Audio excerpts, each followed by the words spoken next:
Olá, me chamo Aguimar Júnior, estudante do curso de Direito no sexto período, da Unibras, Faculdade do Norte Goiano. Hoje eu vou falar sobre o casamento de moléstia grave, que está previsto no artigo 1539 do Código Civil.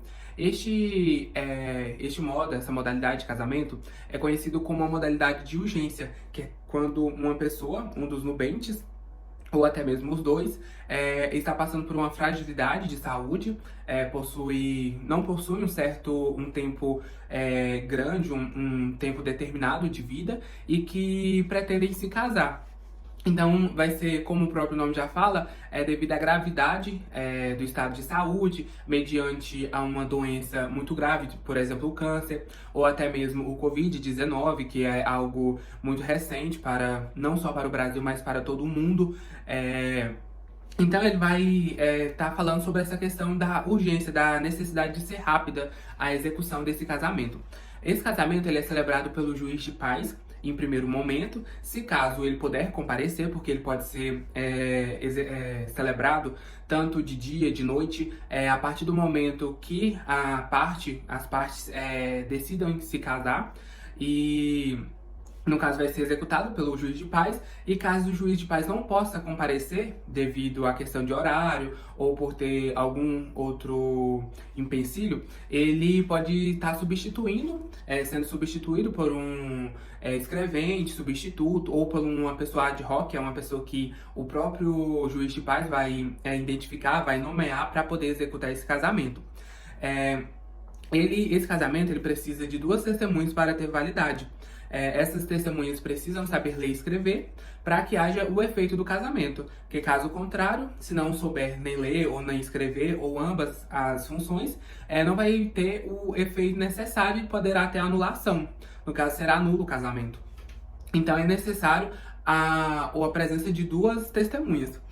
Após a celebração desse casamento, a pessoa que ficar responsável por fazer a celebração, por preceder o casamento, ela terá que redigir um termo avulso, que no caso ele vai ser registrado, vai ter seu registro oficial civil, no caso para ter a validade do casamento, e diante de 5 dias, até 5 dias para poder ter o registro, para que tenha a devida função, a devida finalidade do casamento, para que o casamento seja válido.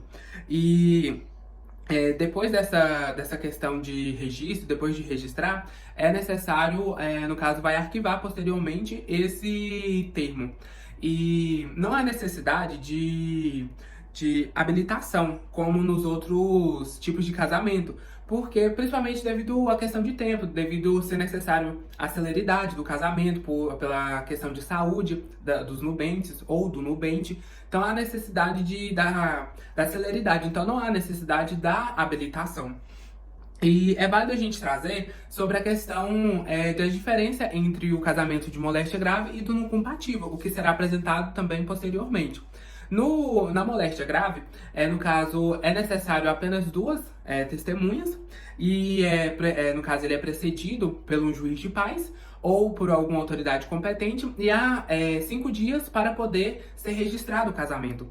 Já no não compatível, não há a necessidade, no caso de um juiz de paz, de alguma autoridade, apenas de 6 testemunhas que que não tenha nenhum vínculo parentesco com nenhum dos nubentes e que estejam presentes na hora do ato, como por exemplo um acidente, e as pessoas decidem se casar ali.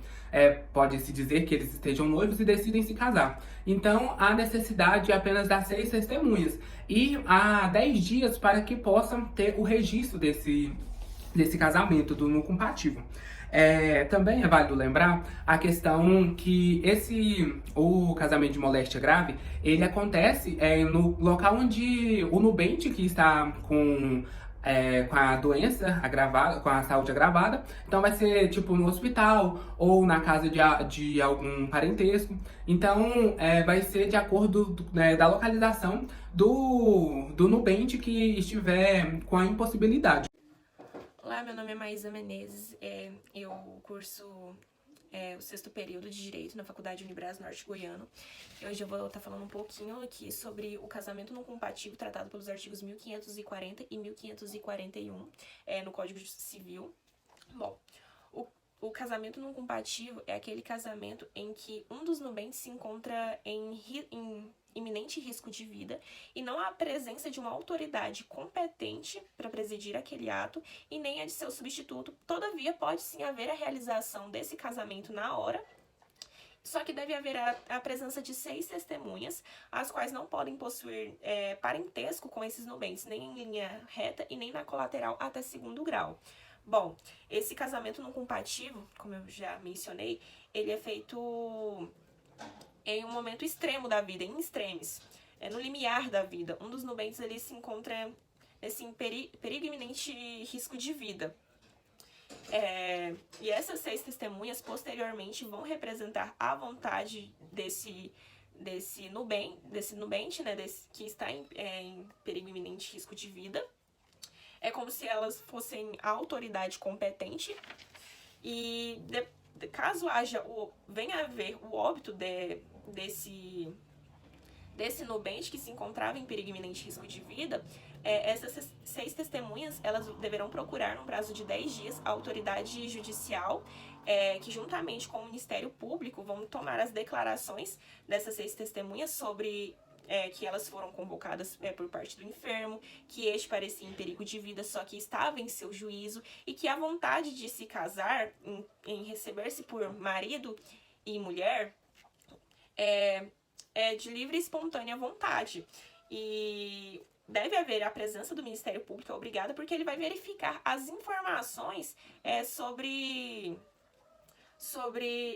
a realização desse casamento, se não há nenhuma omissão de informação, nem nada. E lembrando aqui que o casamento não compatível, ambos os nubentes, eles não estão habilitados no processo ordinário do casamento.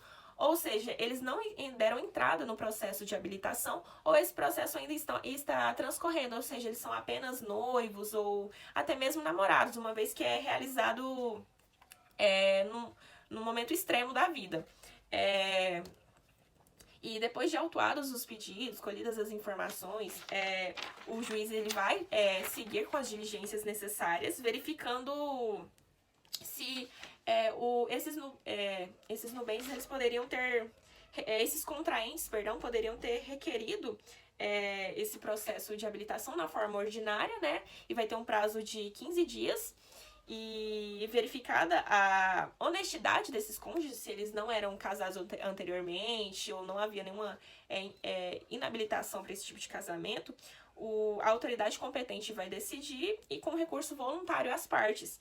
E se essa decisão não se tiver recorrido ou se tiver passado em julgado, mesmo com os recursos interpostos, o juiz vai mandar registrar o casamento no livro de registro de casamentos.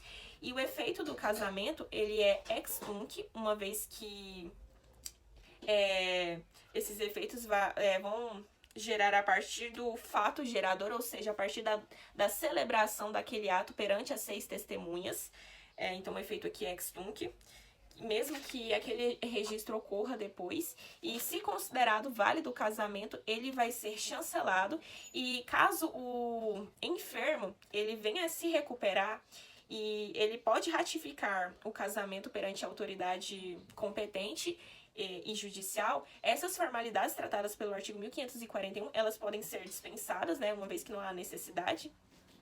E o casamento não compatível é muito importante aqui diferenciar, né, da moléstia grave, tratado pelo artigo 1539, uma vez que a moléstia grave é quando se tem uma doença, né, uma moléstia grave, e já tem transcorrido um determinado tempo. E no casamento não compatível é aquele casamento em que um dos nubentes, como eu já havia dito, está em perigo, se encontra em perigo iminente de vida. Por exemplo, ocorreu um acidente de trânsito, ambos estão presos nas ferragens do carro, só que um dos nubentes ali, ele não tem aquela possibilidade de sair vivo, vamos dizer assim, pode vir a óbito posteriormente. Então, havendo a presença de 10, aqui no código fala 6, mas vamos supor que há 10, aí 6 vão testemunhar posteriormente.